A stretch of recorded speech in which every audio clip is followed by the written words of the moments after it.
Meu sentimento fala, conversa com a alma, e a minha mente conclui que eu mereço ser respeitada. Sou uma mulher de garra.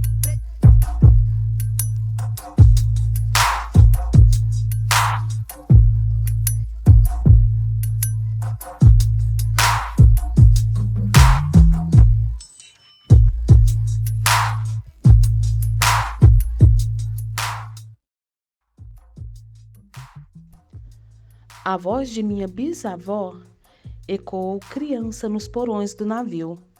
Ecoou lamentos de uma infância perdida. A voz de minha avó ecoou obediência aos brancos donos de tudo. A voz de minha mãe ecoou baixinho revolta no fundo das cozinhas alheias, debaixo das trouxas roupagens sujas dos brancos, pelo caminho empoeirado rumo à favela. A minha voz ainda ecoa versos perplexos com rimas de sangue e fome. A voz de minha filha recolhe todas as nossas vozes, recolhe em si as vozes mudas, caladas, engasgadas nas gargantas. A voz de minha filha recolhe em si a fala e o ato, o ontem, o hoje, o agora. Na voz de minha filha se fará ouvir a ressonância, o eco da vida, liberdade.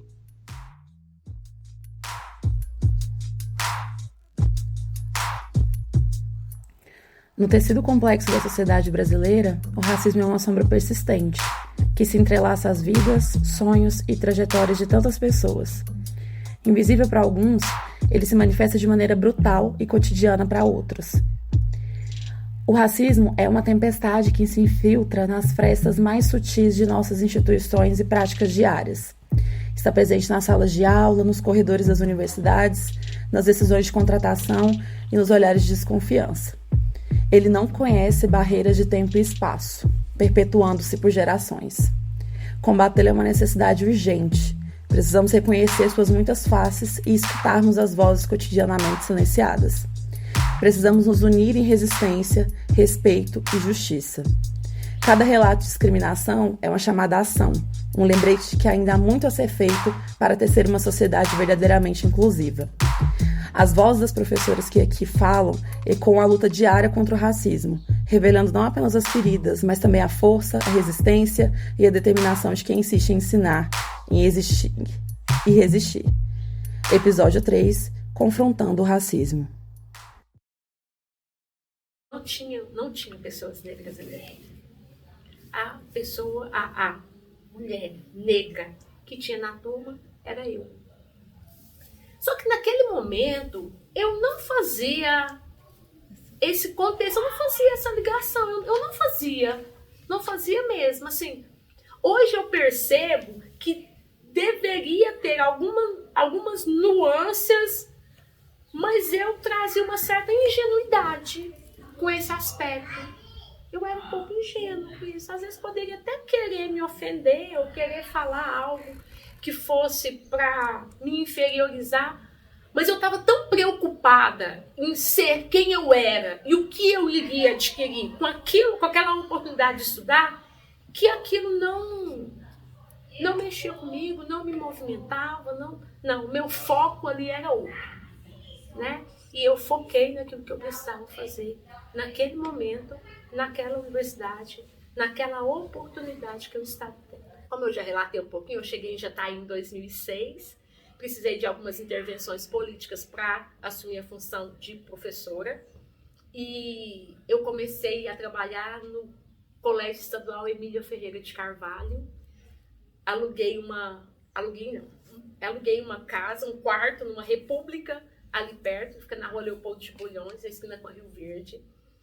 E quando a secretária-geral daquela unidade escolar, no momento, me viu, ela me olhou de cima a embaixo e eu li. Aí eu já tinha uma outra leitura das coisas, né? Eu tinha uma leitura do que o outro me falava com os olhos. Uma menina negra de 27 anos, com 1,65 de altura, pesando 55 quilos. E ela me olhou e disse: "Você dá conta de dar aula?" Mas eu já sabia refletir, eu já sabia respirar e eu já sabia qual era o meu lugar. Ninguém mais precisava ditar as normas para mim. Eu já sabia muito bem qual era o meu lugar. E eu disse para ela, você sabe exercer a função que você exerce?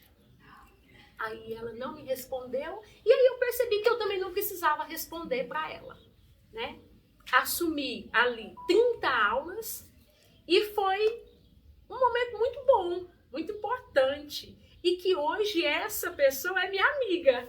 Ela é minha amiga, eu a respeito muito e ela também tem um respeito grande por mim como profissional que nós nos tornamos ou que nós estamos nos construindo constantemente. E na sociedade eu já tive tantas situações de preconceito que eu acho tão engraçado quando uma pessoa preta fala assim, não, eu não vivi preconceito na minha vida, não tive nenhuma situação de preconceito, eu fico pensando, cara, como uma pessoa preta nunca teve situações de preconceito na vida, nunca vivenciou o racismo que está aí nu e cru na sociedade. Eu encabulo como uma pessoa preta, mas eu não posso nem julgar, né? Porque tem pessoas que não sabem nem o que é racismo, não tem letramento racial. Eu não posso nem condenar uma pessoa que chega e fala que nunca vivenciou racismo, porque nem sabe o que é racismo, como que ela vai. Eu já tinha vivenciado várias situações de racismo, mas eu não entendi o que era o racismo.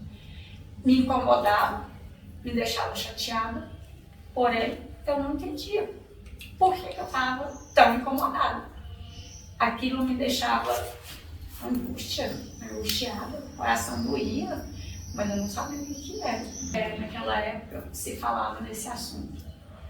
Da mulher não, falava, eu lembro da discussão em relação ao racismo. Muito pouco também.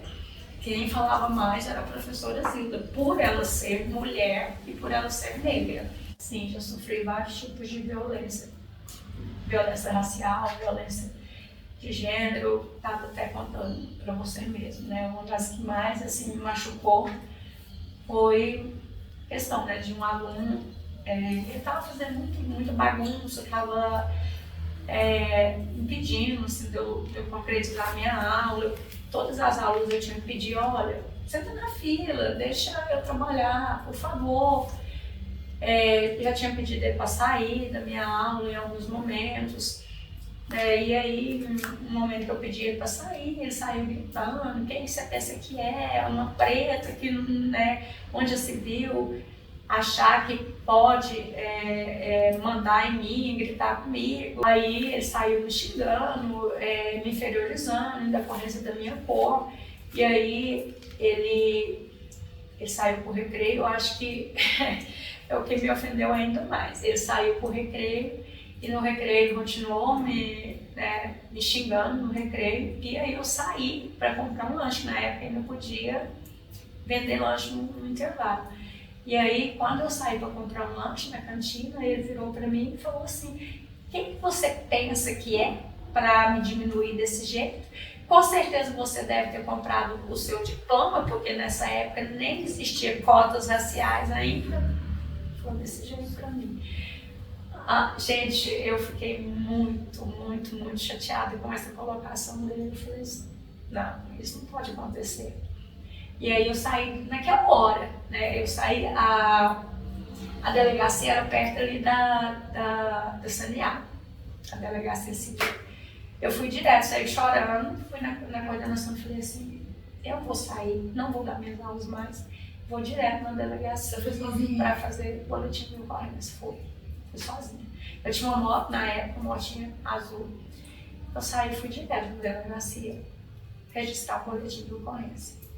E aí, na época tinha um aluno que aceitou prestar, né, servir de depoimento, e aí eu registrei o boletim de ocorrência.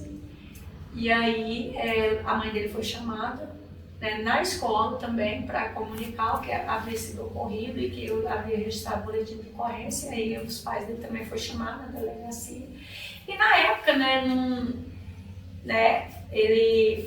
o pai foi chamado só a cesta básica, né? Ele ficou determinado que eles teriam que pagar 6 cestas básicas, 6 meses de cesta básica. Mas a mãe foi chamada, acabou comigo na escola. Onde já se viu? Registrar boletim de ocorrência, sendo que ele é menor de idade, que podia só chamar ela lá, entraríamos num acordo, não tinha necessidade de fazer isso. Filhos, é uma coisa que me afeta muito. Só que hoje eu vivo extremamente culpada, porque eu não tenho muito tempo para eles, é como você falou. Eu cuido dos outros, da vida dos outros filhos, dos outros, não tenho muito tempo para cuidar dos meus. E isso já é um conflito muito grande na minha vida.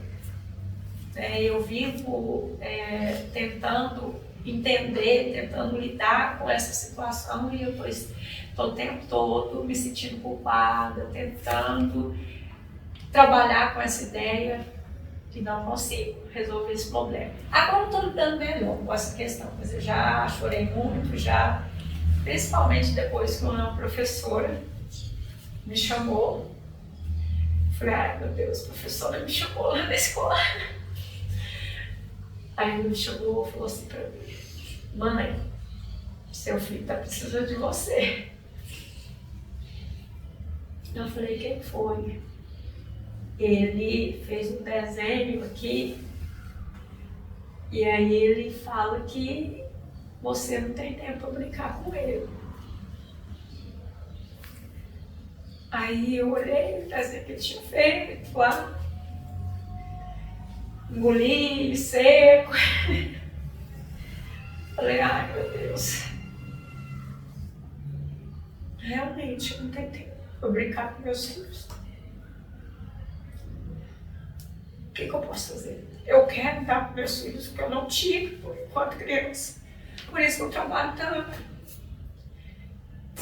Mãe solo. Sou mãe solo. Por mais que meus pais incentivou eu a estudar, eles não tiveram tempo para me dar o que eu queria. Eu lembro assim, que eu sempre tinha vontade de ter um bonecão daqueles, né, que hoje até o governo dá. Minha mãe nunca pôde. Eu lembro da minha mãe, Karina, assim, hoje eu odeio ser dona de casa. Eu venho lá passar cozinhando no almoço, sabe por quê? Minha mãe me levava para o trabalho. E eu lembro da minha mãe lavando o chão, assim, com escova, esfregando o chão com escova. Eu decidi para mim que eu não queria aquilo para minha vida. Então, hoje eu tenho que trabalhar e oferecer tudo que eu não tive lá na infância. Só que para isso eu tenho que trabalhar. O povo fica falando o tempo todo, sua carga horária é muito. Eu sei, gente, minha carga horária é muito. Mas eu quero que meu filho faça um cursinho, eu quero que meu filho faça inglês, eu quero que meu filho faça isso, aquilo, porque ele quer ir fazer um curso do exército, ele quer servir o exército. Para que ele possa fazer isso, eu tenho que trabalhar.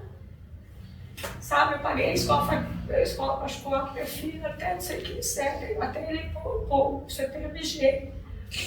Para mim fazer isso, tem que trabalhar. Sabe? O outro pequenininho, eu optei para não fazer escola, eu não estou pagando escola particular para ele. Por quê? Porque eu optei por outro estudar. Então, ou eu ofereço para um, eu ofereço para o outro. Não dou conta de oferecer para os dois ao mesmo tempo. Tá. Mas agora, depois dessa conversa que eu tive com a professora, pelo menos quando eu estou em casa, eu tento oferecer um pouco mais para ele. Eu já sento para ver andar de bicicleta, eu já sento para brincar um pouquinho com ele, porque o pai morreu. Depois que ela falou isso para mim, eu falei, realmente, eu tenho que fazer alguma coisa. Mas não é fácil conciliar trabalho com o filho. Não é fácil. Porque sempre alguma coisa vai ficar perdendo. Sempre algo vai ficar perdendo, vai ficar em segundo plano. Então, eu vi uma palestra um dia que o rapaz estava dando palestra e falou assim, você trabalha muito? Trabalho. Não é culpa sua. Você tem que entender que não é culpa sua. Se você está trabalhando muito é porque você tem um propósito na vida. Então, assim, a hora que você estiver em casa com seus filhos, faça essa hora valer a pena. Não se sinta ocupado porque você está trabalhando. Se você está trabalhando é porque você pensa em alguma coisa para o seu filho. E realmente é o que eu penso. Eu quero fazer o melhor para eles em alguma coisa. Eu estudei, não para que eu não quero que eles me vejo esfregando o chão da casa dos outros. Por isso que eu estudei. Eu não... A minha maior tristeza na vida é lembrar da minha irmã esfregando o chão com a escovinha na casa da mulher. E a mulher passando, brigando com ela ainda. Eu estudei para que meus filhos não vissem isso na minha vida. E eu estudei para dar um pouquinho do que eu não tive para eles. A gente vai aprendendo, a consciência crítica traz dor, traz sofrimento pra gente, né? Assim, eu sofro muito à medida que eu descubro que o tempo todo que eu achava que ser morena era ser bonito, e aí eu descubro que ser morena é sensualizar pros homens, porque morena não é cor, né? Morena não é cor de pele, morena não é cor de gente. E aí, assim, eu descubro tardiamente que eu sou negra. Como foi essa descoberta? Essa descoberta foi tão recente. Essa descoberta foi... Ela chegou a mim porque eu participei de um grupo de estudo sobre decolonialidade, atravessamentos docentes. E lendo os textos dos autores decoloniais, lendo os textos de mulheres negras, me familiarizando, conhecendo a discussão, eu descobri que eu vivia uma maquiagem, né? Eu vivia uma falsidade de mim para mim mesma e eu não tinha essa consciência. Não foi sofrido no sentido de que eu perdi tanto tempo, né? Eu descobri isso com 49 anos de idade. Quantas pessoas eu deixei de formar? Em quantos momentos eu deixei de confrontar? Eu sou uma pessoa que confronta. Quantos momentos eu deixei de confrontar? Quantos comportamentos de endosso eu tive com essa coisa de ser morena jambe? Quanto tempo eu compactuei com uma coisa que não é legal? Então isso causa sofrimento. Politicamente, jamais eu sou branca, como eu achava que eu era. Eu achava que ser morena era uma condição. Eu não era negra, eu era morena, então eu era branca. Se você me fizesse essa pergunta antes. Agora, eu sou parda e politicamente eu sou negra. Não sei se isso é possível, mas... E aí não tem sofrimento, tem uma sensação de plenitude, de prazer, de saber onde é o meu lugar, de me colocar, de me defender.